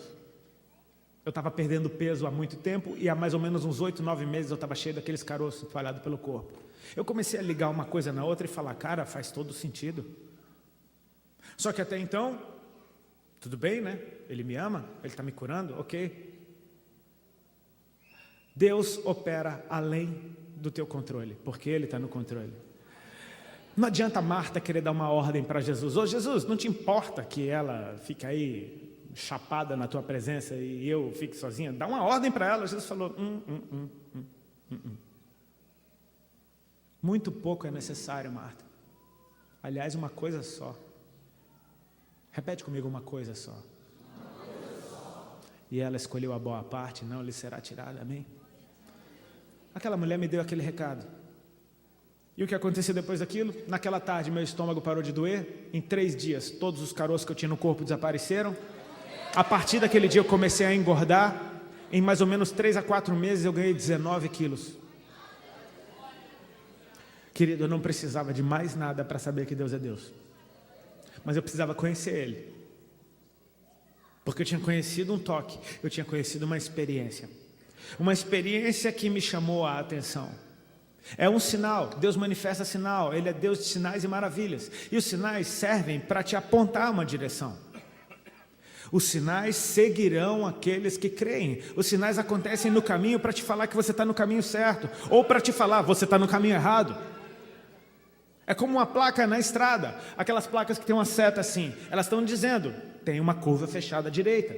Se você ignora o sinal, você vai perceber que na frente o sinal estava falando a verdade, e você vai perceber isso arrebentando sua cara no muro.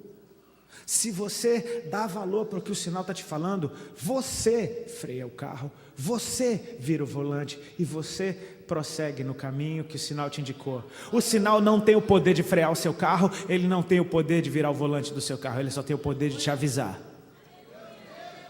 Aquele sinal chamou a minha atenção para o céu, e a partir dali eu comecei a querer conhecer Jesus. Onde Ele está? Ele está na palavra, Ele está na presença. Onde é que Ele está sendo cultuado? As irmãs me levavam, agora eu estava andando com as irmãs. Era para cima e para baixo, eu ia no culto, tinha culto segunda, terça, quarta, quinta, sexta, sábado, domingo eu fazia show. Mas acontece que toda vez que eu entrava naquele lugar, igreja simples, da periferia, a palavra de Deus parece que era direta para mim, parece que não tinha nada além de mim naquele lugar, parece que só tinha eu ali. E eu chorava, e eu sentia o amor de Deus fluindo, e aquilo entrava dentro de mim, e eu ia sendo transformado. E sabe, nenhuma daquelas mulheres me mandou parar de usar droga, nenhuma delas me mandou parar de fazer nada. Inclusive as igrejas mais do estreito que eu ia, porque todas aquelas irmãs eram daquelas igrejas, tinha igreja que era homem de um lado, mulher do outro, igrejinha minúscula, e a gente ia. E minha mulher tinha o cabelo vermelho, toda doida, e eu todo tatuado, e a gente ia, assustava os irmãos tudo. Sabe o que é que os pastores falavam para mim, cara? Você acha que eles olhavam para minhas roupas? Eu me lembro do pastor Nivaldo, ele dizia assim para mim: filho, você é bem-vindo nesse lugar. A obra na sua vida, quem vai fazer é o Espírito Santo. Continua. Era essa a palavra que Deus falava através daqueles homens e mulheres de Deus. Continua, permanece, permanece, permanece, permanece. Hoje eu vi um Twitter do meu pastor que dizia assim: para você subir no monte do Senhor, você tem que buscar. Para você permanecer, você tem que renunciar. Isso é uma verdade, porque agora eu saía dos cultos feliz da vida. Eu me lembro de um culto especial, eu estava chorando, cheguei no carro, peguei a carteira de cigarro, acendi o cigarro chorando, dando glória a Deus. Eu olhava para aquele cigarro e falava: cara, não tem nada a ver. Isso não tem mais nada a ver. Eu parei de usar droga, sabe como? Fumando um baseado e tentando ler a Bíblia ao mesmo tempo. E eu não conseguia ler a Bíblia. E era o último baseado que eu tinha. Eu tinha acabado de noivar. Um mês depois, a gente botou uma aliança no dedo e falou: estamos noivos, vamos casar, que as irmãs mandaram. As irmãs não mandaram, elas falaram: filho, olha, você não acha? E cara, eu estava tão apaixonado por Jesus, eu comecei a ver que mulher maravilhosa que eu tinha dentro de casa. Eu falei: cara, é isso mesmo, eu vou casar. Eu comprei as alianças, enfiei no dedo, não sabia nada de noivar. Eu noivei mesmo, vai, toma aí, bota uma aliança no dedo e vamos. Inocente, sabe? Mas Deus se move pela intenção do teu coração, cara. É pela motivação do teu coração. Já estou terminando, tá? Eu não vou tomar o tempo, vai ter um pregador que vai trazer uma palavra forte para a tua vida. Eu sei que eu parei de fumar maconha pensando no baseado, que ele era o último que eu tinha. Eu tentava ler a Bíblia, eu não entendia nada da Bíblia e fumava o baseado. E quando eu vi que ele era o último, eu falei: quer saber? É o último, é o último, é o último, é o último. Parei de fumar, fumando. E a primeira coisa que eu fiz quando joguei a bituca no cinzeiro foi ligar para a casa da mãe da Ali. Ela estava lá, eu estava no hotel. E eu liguei: amor, era tarde da noite, com aquela voz que acabou de fumar: amor. Ela disse: oi, querido. Eu falei: tenho uma notícia para te dar. O quê? Parei de fumar. Foi desse jeito, ela está aqui. E eu nunca mais botei um baseado na boca. Esse é o Deus que liberta, você chega perto dele, cara. Jesus Cristo disse para os seus discípulos: vós sois limpos pela palavra que eu vos tenho dito. A palavra de Deus vai limpando a gente. E sabe o que? Essas palavras proféticas que eu recebi, claro, de tanto contar testemunho, eu não esqueço delas nunca, mas de tanto repetir elas, isso se torna vida dentro da gente. A pessoa que mais precisa ouvir o teu testemunho, meu irmão, é você. Para você se lembrar de onde Ele te tirou. Para você se lembrar de como Ele te amou. E para você se lembrar que não dá para você parar onde você está, cara. Tem água no tornozelo, tem água no joelho, tem água nos lombos e tem um rio que você não pode mais pôr o pé no chão. Tem níveis e níveis. A fé que me trouxe até aqui não é a mesma fé que me leva ali para frente. Eu preciso buscar o renovo do Senhor dia após dia. É a presença dEle. O pão nosso de cada dia nos dai hoje. Isso é a porção de Jesus de cada dia. Eu preciso disso todos os dias. E Ele é a palavra, Ele é o pão que desceu do céu. Querido, você precisa disso. Depois de todos esses sinais, eu me vi diante de uma bifurcação na minha vida. Eu estava completamente apaixonado por Jesus e detestando completamente a vida que eu tinha que manter. Eu falei: cara, eu não quero mais ser uma fonte que jorra duas águas diferentes. Eu quero cantar minha verdade. Isso permaneceu dentro de mim. A única coisa que permaneceu na minha música é isso: eu continuo cantando o que eu vivo. Só que eu não vivia mais aquilo. Eu precisava cantar o que eu vivia agora. E eu larguei a banda quando ela estava no auge e todo mundo me odiou. E eu nunca tinha experimentado isso. Meus pais, meus familiares achando que eu estava louco, meus amigos me abandonando, meus companheiros virando inimigos e os fãs que me amavam me odiando. E a mídia que me paparicava me criticando. Poxa, parece que a gente ficou só, eu e a Ali. Só que nessas horas tem um versículo que eu repito ele onde eu vou. Quando Jesus, dando o sermão das bem-aventuranças, ele diz: bem-aventurados sois vós, quando vos perseguirem, injuriarem e mentindo fizerem todo mal contra vós. Grande é o vosso galardão, porque assim eles fizeram com os profetas que vieram antes. A palavra de Deus me confortava. Você percebe que a palavra está em tudo? ela vai dando o caminho. Ela não volta vazia. Deus não vai contra a sua palavra. O que Ele liberou, Ele faz. E Ele não vai fazer nada se Ele não avisar antes seus servos, os profetas. Então Deus nos prepara.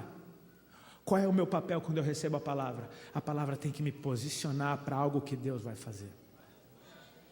Ele não vai fazer nada sem revelar os seus servos aos profetas. Foi revelado. Busca a palavra, guarda ela no teu coração, porque assim o teu amor por Jesus vai ser reconhecido no céu. Aquele que tem os meus mandamentos e os guarda, este é o que me ama. E aquele que me ama também será amado do meu Pai. Eu também o amarei e me manifestarei a Ele. Isso fala da presença manifesta de Jesus. Em sua passagem neste mundo, Jesus nos ensinou e instruiu em vários assuntos.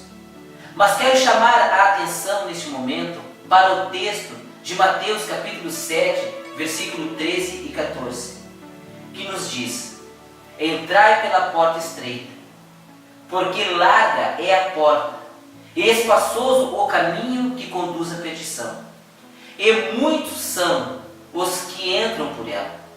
E porque estreita é a porta, e apertado o caminho que leva à vida, e poucos há que a encontrem.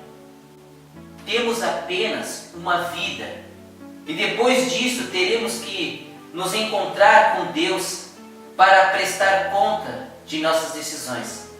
Mas hoje, nesta vida, temos que optar em qual dos dois caminhos possíveis queremos andar.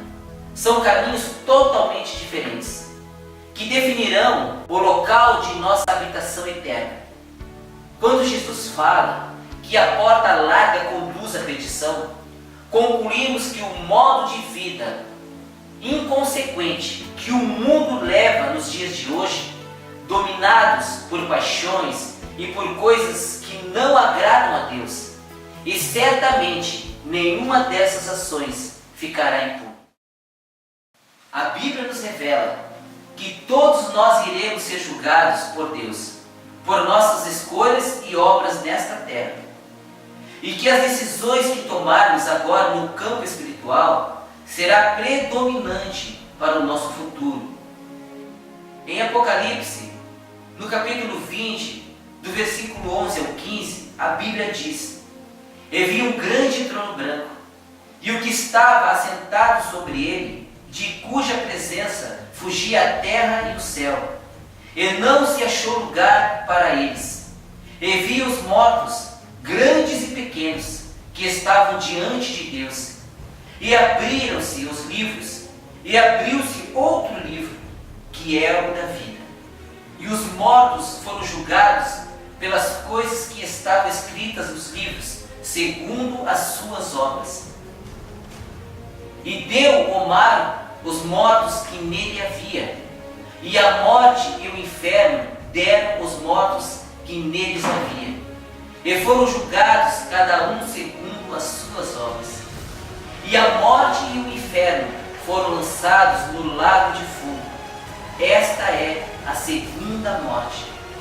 E aquele que não for achado escrito no livro da vida foi lançado no lago de fogo.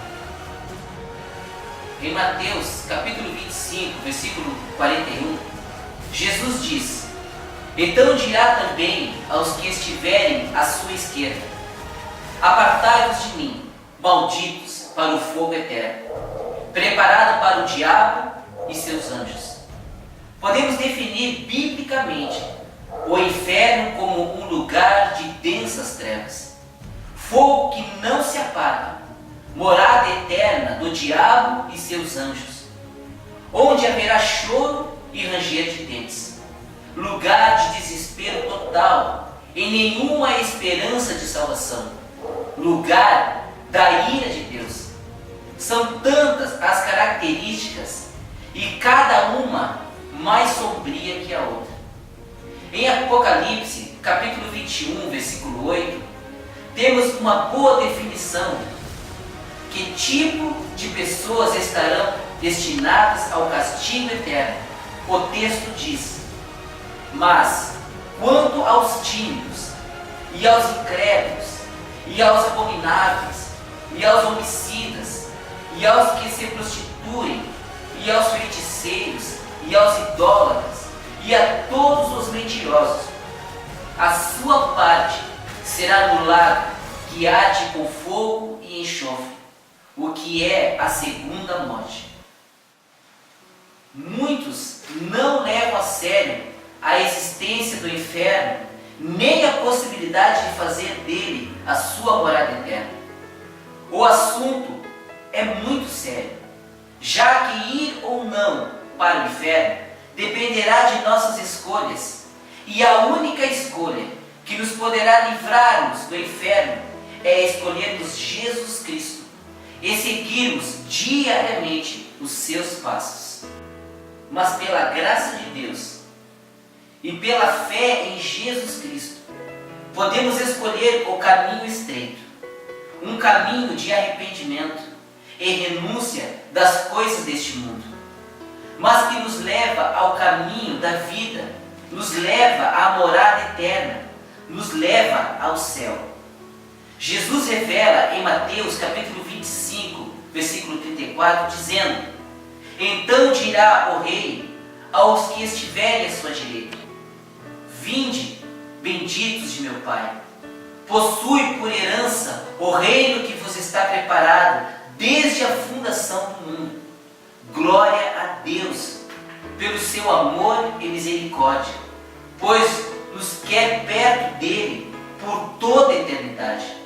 Vejamos agora alguns textos onde temos maravilhosas descrições sobre o céu. A Bíblia diz em 1 Coríntios capítulo 2, versículo 9: mas como está escrito, as coisas que os olhos não viram, nem ouvidos ouviram, nem penetraram o coração do homem, são as que Deus preparou para os que os amam. Deus viverá com o seu povo, e não haverá mais morte, lamento ou dor. A Bíblia diz em Apocalipse, capítulo 21, versículo 13 e 4: e ouvi uma grande voz vinda do trono que dizia: eis que o tabernáculo de Deus está com os homens, pois com eles habitará, e eles serão o seu povo, e Deus mesmo estará com eles. Ele enxugará de seus olhos toda lágrima, e não haverá mais morte, nem haverá mais pranto, nem lamento, nem dor, porque já as primeiras coisas são passadas. Em Apocalipse, no capítulo 21, do versículo 10 ao 21, e do capítulo 22, do 1 ao 3, o apóstolo João descreve com mais detalhes como será a eterna morada dos que amam a Deus. Ele diz: e levou-me em espírito a um grande e alto monte, e mostrou-me a grande cidade, a santa Jerusalém, que de Deus descia do céu, e tinha a glória de Deus, e a sua luz era semelhante a uma pedra preciosíssima, como a pedra de jaspe, como um cristal resplandecente. E tinha um grande e alto muro com 12 portas, e nas portas 12 anjos, e nomes escritos sobre elas, que são os nomes das 12 tribos dos filhos de Israel. Do lado do levante tinha 3 portas, do lado do norte 3 portas, do lado do sul 3 portas, e do lado do poente 3 portas.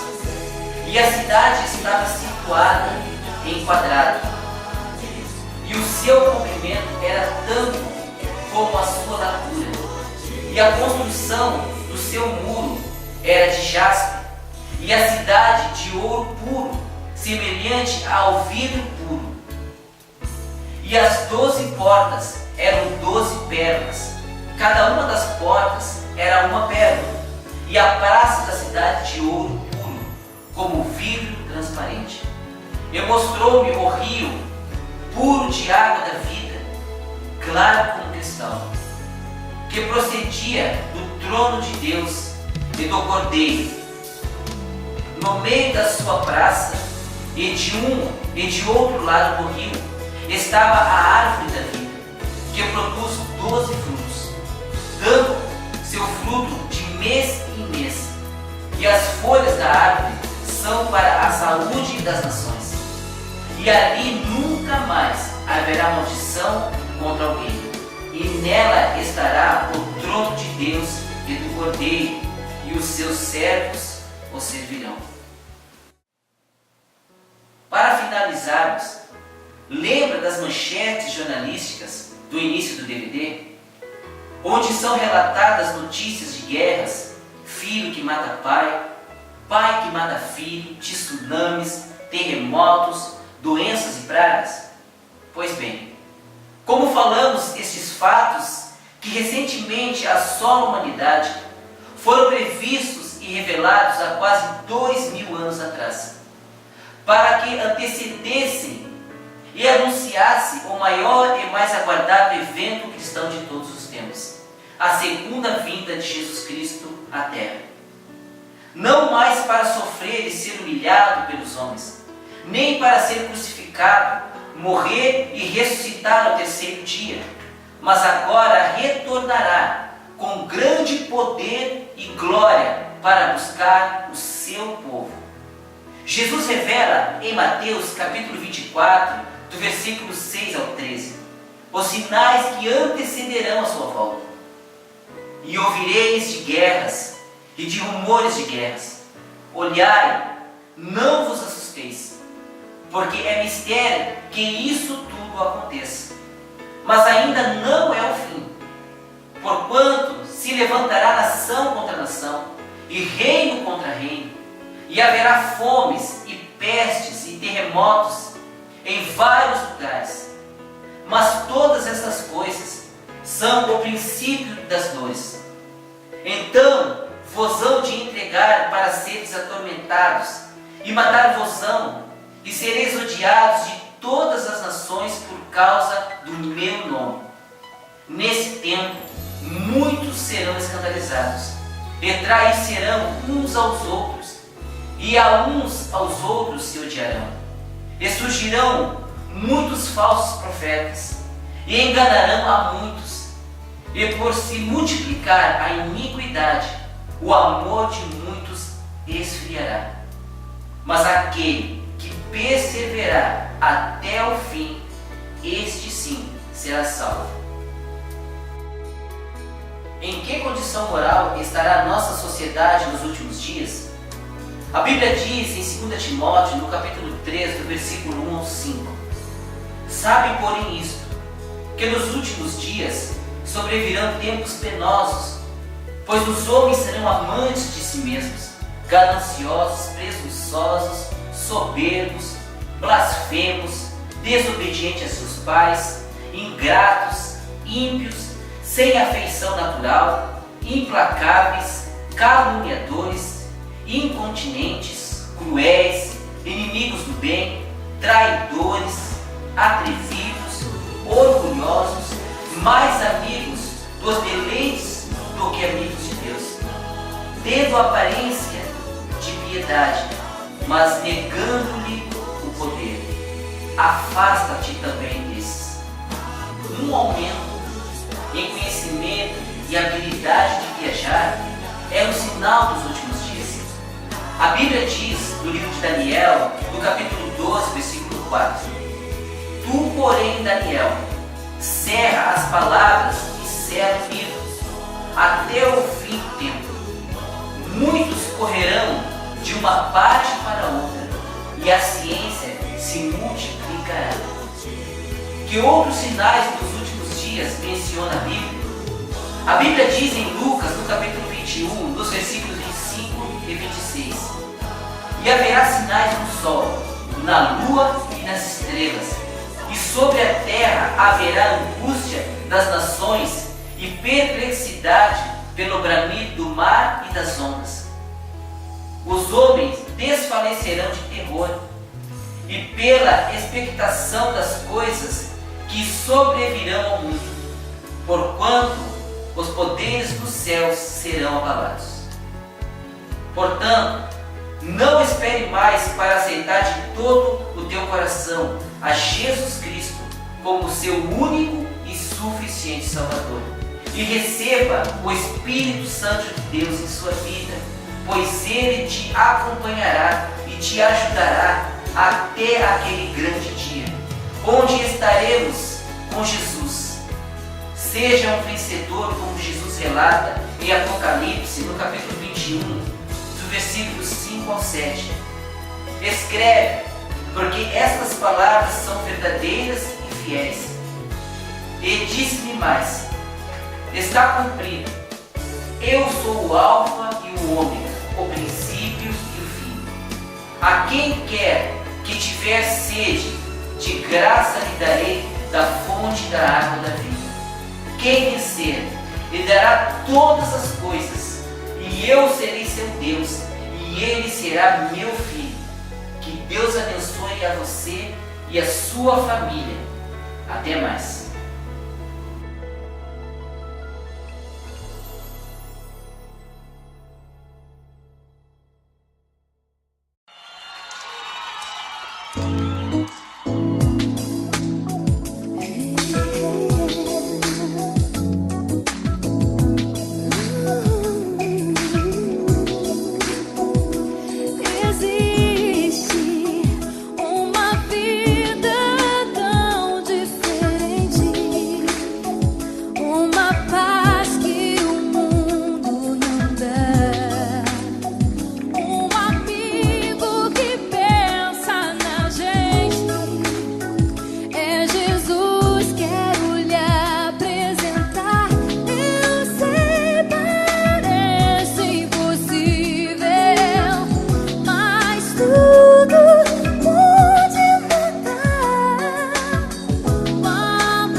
Fala então, se liga então, se liga então. Eu quero te falar de uma vida diferente, uma vida nova, uma vida mais potente. Vida que no mundo céu vai encontrar igual. Só vou ver presente tempos de tribulação, ei. E não há nada parecido pra se comparar. Ainda que o mundo roça, baixa, drogas, vício, sexo ilícito. Não adianta todo esse sacrifício. Só que pode te dar vida pra Jesus Cristo. Você não conhece maluco, eu vou te apresentar. Mas prepara pra uma vida nova encontrar. Se o Senhor a minha vida deseratou, Jesus Cristo nela agora eu vivo numa boa.